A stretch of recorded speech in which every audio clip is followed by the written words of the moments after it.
It's a story about a woman who goes looking for Richard III, but finds herself. Well, and finds him. And finds him, and a bonus is that she also finds herself. A happy... Yeah. Monarchist and feminist at the same time. Yes, isn't it? If this wasn't a true story, we'd be laughed out of town. A housewife from Edinburgh, mother of two, decides she wants to find a 500-year-old lost king, and uncovers him underneath a car park in Leicester. Just as a pitch, that sounds ridiculous, but it's all true. Yeah, it's a David and Goliath story as well. It's about the amateur versus the establishment. Well, I saw a documentary called The King in the Car Park, which was on Channel 4 in the UK, and I got in touch with Philippa Langley, who was one of the who was in the documentary, and asked her about her story, because she seemed to be the driving force behind this quest, and the fact that she wasn't part of a big institution, that she was just, for want of a better term, an amateur historian, that in itself fascinated me, because she was not an establishment figure, and so I went and talked to her and asked her about her story, and it was a compelling story. It was more than just a story about a woman who goes looking for a dead king, and that was quite obvious when I had the conversation with her. And I thought this sounded like that there was more to this story, and it was much more interesting than I even ostensibly thought. It was, and so I spoke to Jeff, who I already collaborated with before, about whether he would be interested in writing it with me. And when we had a script or something to show, we went to Stephen, because we'd successfully worked with him before, and we thought, well, perhaps we can get the old team back together and might be able to pull another rabbit out of a hat, as it were. I'm the old team. Listen, it was very, very interesting. It's as simple as that. But someone comes to you, and if it's interesting, you're delighted. What I thought was, what we uncovered was that the story of her finding the remains of Richard III was fascinating in itself. But then a door to another room opened, and what we realised was that this was the fact that she was an amateur housewife, an enthusiast. She was up against some big, powerful organisations, and it's what happened to her. Also, what happened to her after she found the body, and that a lot of the credit and proper recognition for what she'd done was not accorded to her. And so we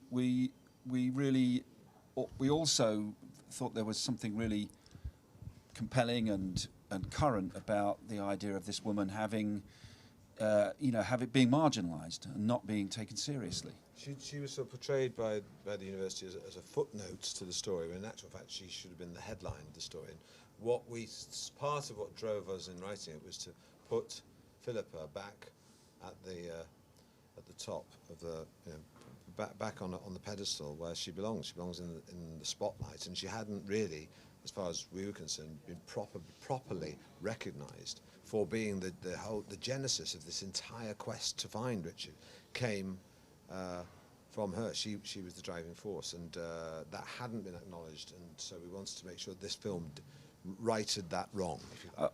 I'll just give you one statistic. So, at the press conference which Leicester University organised to announce that the remains were those of Richard III, there were 13 speakers at that press conference. Philippa was the 13th of the 13 speakers. So, that statistic speaks for itself, I think. Well, she was very involved. I wanted to tell her story. So, specifically her story. As we all know, history can be written from different points of view. And the recent history, Leicester University's version had been given a very good airing, and we thought it was about time that Philippa's version of events got its own outing. So we talked to Philippa a lot, and you know, we sort of collated all the information. Which when you write a true story, Jeff's got more experience of this than me, but we've done it before. You know, you go fishing, looking for. You ask your subject or your protagonist lots of questions, and you try and find. You curate the facts. You can't put the whole story in, so you have to. You normally get sort of a smorgasbord of lots of juicy bits of information. It's up to you to choose the bits that you think you can thread together to make a coherent story. And a truth, yeah. And so a bigger truth. Yeah, Yeah. So she was involved a lot, but not. You know, we took ownership of the script and didn't. You know, we didn't walk with her every step of the way. But it was a proper collaboration. She told us her story. She was always there for us when we wanted to fact check or we wanted to get a different perspective on things or ask her personal story. And in fact, her family. I spoke to her ex-husband. He's not gone yet. He's not gone yet. No. I spoke to him because they have a very friendly, close relationship. That was interesting. And you know, with all these things, you want to humanise a story that it could be a very dry account of how the body of Richard III was rediscovered. You know, which is only of limited interest to historians, I think. So you have to tell a human story that people can identify with. And I think a lot of people will identify with Philippa's story because it's as much about a middle-aged woman being overlooked and made invisible as it is about Richard III. She's very vulnerable and tough as old boots, which is, I guess, what you needed. You had to have both sides of the character. I remember my daughter once called me up from school and said, "Dad, guess who I met today?" And I said jokingly, "The Queen." And she said, "Yes." Because she visited the school and had a chat with my daughter.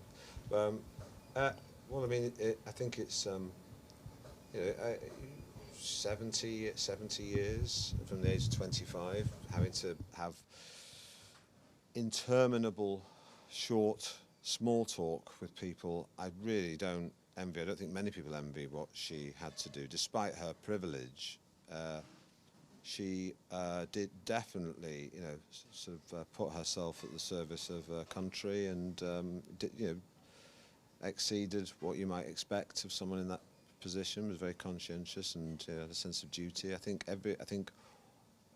there are very few people who sort of command universal respect, even within the royal family. But I think the Queen is sort of unassailable, really, in that regard. I'm not quite sure what I feel yet. It'll take me 10 years to work it out.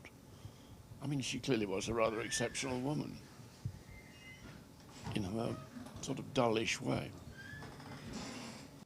I was in midair when the announcement was made, so I landed, turned my phone on, and there was confronted with Elizabeth II has died. And it was a slight out-of-body experience. Wouldn't call myself a royalist at all, but like Stephen and Steve, I did admire her work ethic and, you know, her loyalty, and it was sad. There was no other word for it. It was very, very sad. I mean, it was extraordinary that she was still working 2 days before she died. I think, Yeah. and that sort of feels quite sad to me. That it felt like, you know, there's no respite.